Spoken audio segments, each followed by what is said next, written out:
Lijepo vas je vidjeti u ovakvom divnom broju.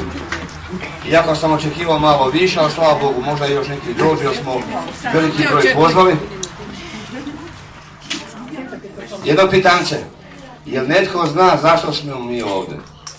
Da proslavimo Gospodina. Da damo Bogu hvala, slavu i čast, a to ćemo napraviti kroz program obogaćen kojega imamo kroz tijek vremena. Želio bih pohvaliti naš tim koji su se ovih dana izmučili da nam priredi divnu priredbu koja nam je u tijeku. Koliko vidim naziv piše Zec ili križ. Znači, Zec ili križ, tako. To ti želiš da je križ, ali piše Zec ili križ. Tako da slava Bogu za sestre i za braću koji su nam pripremili divnu priredbu povodom Uskrsa, da nas malo ohrabe i da budemo zajedno blagosloveni. Evo, ja bih najavio neka sestra Josipa povede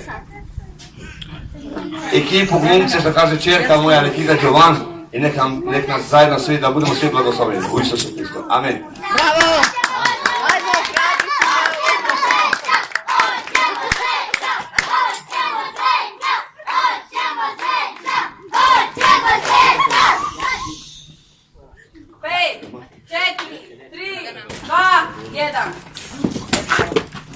Dobro večer, dame i gospodo. Dobro došli u Križ, Zec ili križ. Moje ime je Snežana. Ja sam Branka. Mogu li ova dva tima jednom za uvijek dokazati koji je bit Uskrsa? Pozdravimo naša dva tima, Snježana. Hvala, Branka. Na mojoj lijevoj strani nalazi se tim Uskrsnog zeca.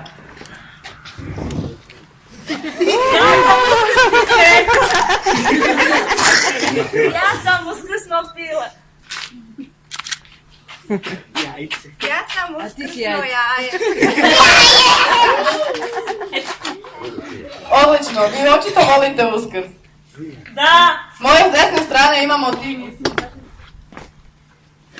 Pozdrav, ja sam Isus. Čini mi se da vam nedostaju članovi tima. Ne, svi su tu. Ja također volim Uskrs.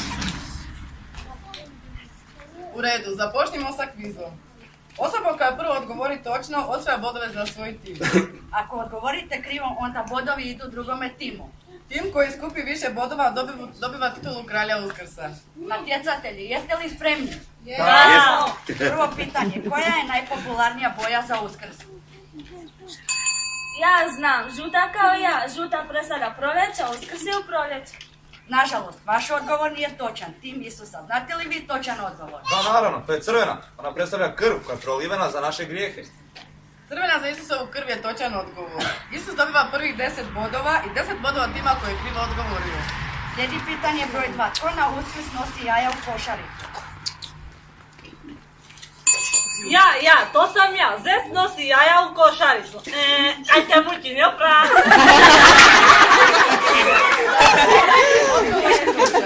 To je prvih 10 bodova za tim Uskrsnog zeca. Pitanje broj 3. Znam da jaja nosi koka, zar ne? Ali zašto na Uskrs jaja nosi zec? Što on predstavlja? Pa ljepši sam od kokoši. Imam duge uši. Super.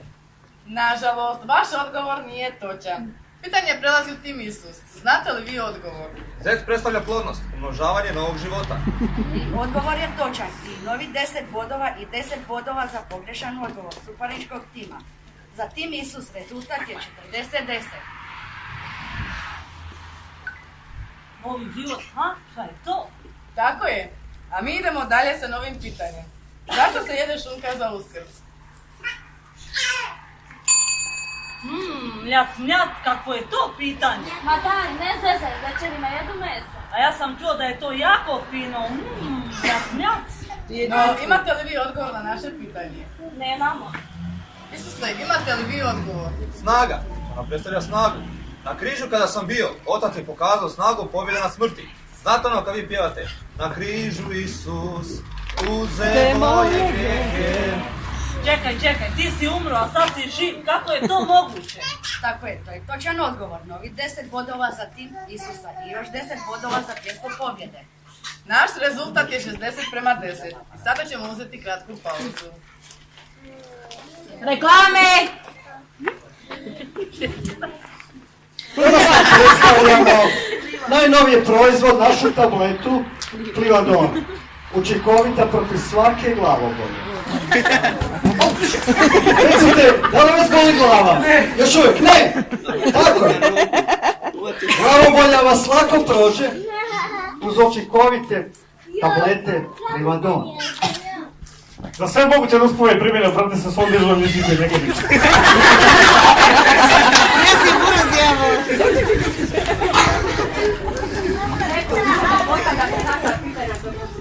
Oprati, samo sam malo zbunjen i ništa više. Kako netko tvoj umro može biti ovdje? To je duga priča. Za koju mi nemamo vremena. Snimajmo 5, 4, 3, 2, 1. Dobrodošli nazad. Naša dva tima natječu se jedni protiv drugog kako bi osvojili titulu kralja Uskrsa.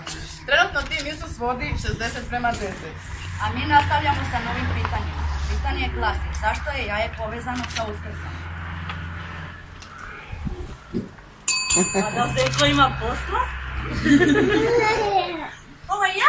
Ja znam, u jajetu je novo pile, opet novi život. Da, to je djelomično točan odgovor. No, Isuse, imaš li ti odgovor? Jaje predstavlja stijenu koja je bila položena ispred groba nakon što sam bio smješten u njoj. Kada slomite jaje, iznutra je šuplje i prazno, baš nakon što sam uskrsnuo i grobnica je prazna. U nekim zemljama jaja boje u crvenu, u znak moje krvi.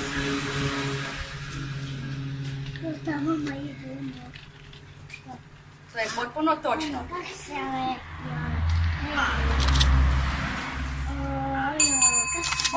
Ko bi rekao da sam ja toliko pitam? Ko bi rekao? Dobro, bodovi 10 bodova svatko valjda. Da provjerimo rezultate 70-20. Naši natjecatelji su jako uzbuđeni. Svi žele osvojiti titulu kralja Uskrsa, ne predaju se do samoga kraja. Idemo sa novim pitanjem. Što bojamo za Uskrs? Bojamo jaja. I odgovor je točan. Dodatno pitanje. Čija jaja bojamo? Pa kokošija. Odgovor je točan. Novi 10 bodova i rezultat je 70-40. Novo pitanje. Zašto su na ulasku u Jeruzalem, kada je Isus dolazio na magarcu, ljudi stavljali grane palmi i maslina? Da se magaras ne potepe. Odgovor nije točan. Isuse, imate li vi odgovor na naše pitanje? To je simbol moje pobjede nad smrti. Onaj koji vjeruje u mene neće umrijeti, živjet će vječno. Amen. Pobjeda je moja. I novi 10 bodova za točan odgovor. I 10 bodova za pjesmu pobjede. Bližimo se kraju, ovdje je sve više užarena atmosfera. Jedan pljesak ohrabrenja za naše natjecatelje.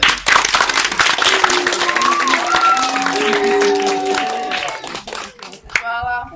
Krećemo sa novim pitanjem. Koliko slova se nalazi u imenu Isusa? 4. I odgovor je točan. Kako malo slova, a toliko moćno ime. Novih 10 bodova za tim zeca. Novo pitanje. Koja životinja simbolizira Sina Božjeg i zašto? A janje. B tigar, C orao, D krokodil. To je jako lagano, janje, jer janjići dolazu na svijet u proljeće. Djelomično točno. Isuse, znaš li ti odgovor? U Egiptu prije mnogo godina krv janjeta je spasila sve prvorođene od smrti.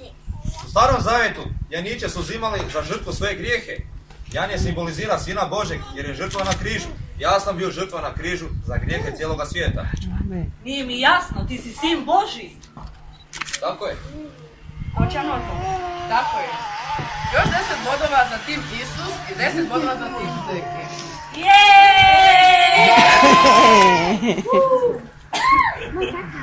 A sada ćemo zajedno proglasiti kralja Uskrsa. A naš kralj Uskrsa je... Isus!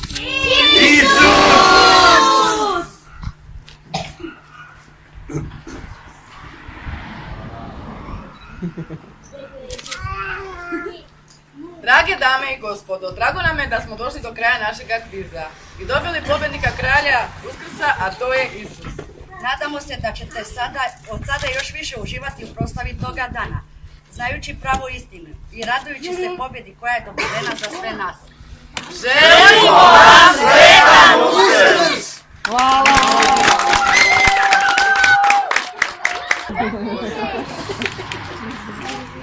Hvala Bogu.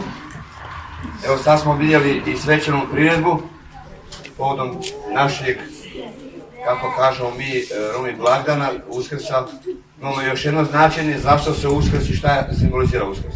Još jedan vidikovac, još bolje saznanje i bolje imamo uputstvo kroz to da možemo prenijeti, znači, i drugima. Zašto se Uskrs slavi i zbog čega je Uskrs i šta simbolizira Uskrs. Tako da mi budete blagoslovljeni. Hvala Bogu, mi znamo, hvala Bogu, mi imamo Krista, vjerujemo u Krista i mi znamo šta nam simbolizira Uskrs. Hvala Bogu, živoga Uskrsnoga Gospodina, hvala Bogu, dragome. Danas nastupamo, znači nakon ove priredbe imamo redovno bogoslužje koje nam je u tijeku. Malo ćemo skratiti komplet malo program, jer hvala Bogu imamo puno aktivnosti. Pa evo, ja bih pozvao brata Darka, ja ću malo preskočiti temu, da nam sestru Branku malo promovira. Prije nego što krenemo sa sestrom Blankom, da nam nešto kaže i o sestri Branki. Ili ćemo odmah sestru Blanku?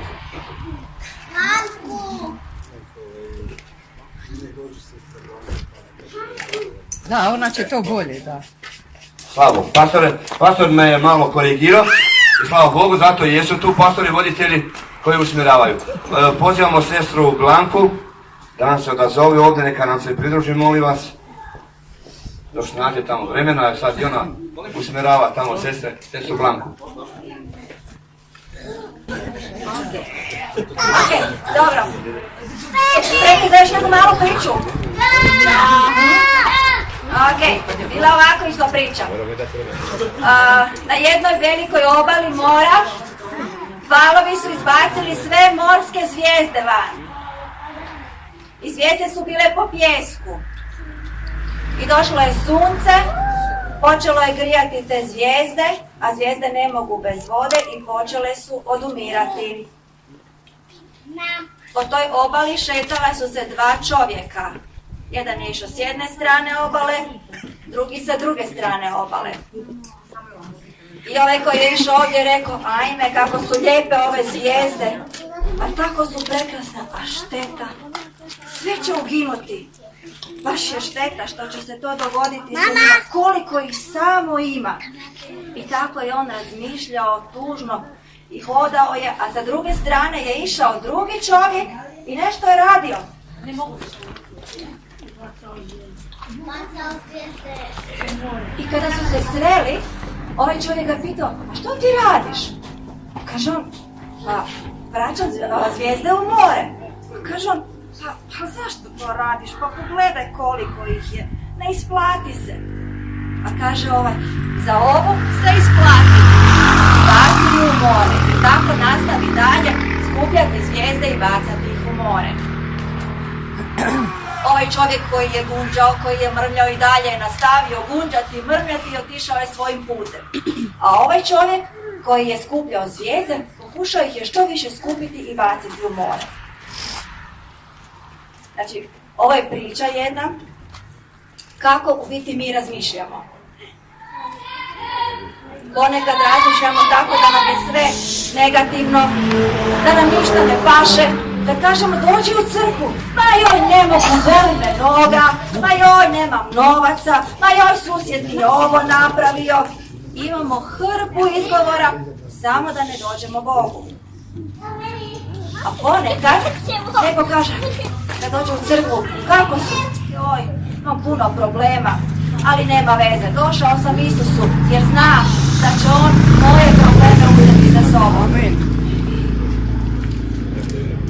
I ova cijela prilika sada koju imamo za Uskrs u biti govori o tome da je Bog dao svoga Sina da bi on ponio sve naše brige, sve naše terete, sve ono što nam nedostaje, svu neimaštinu, sve nezadovoljstvo. Ajde, prekini, ti više šeti. On je dao.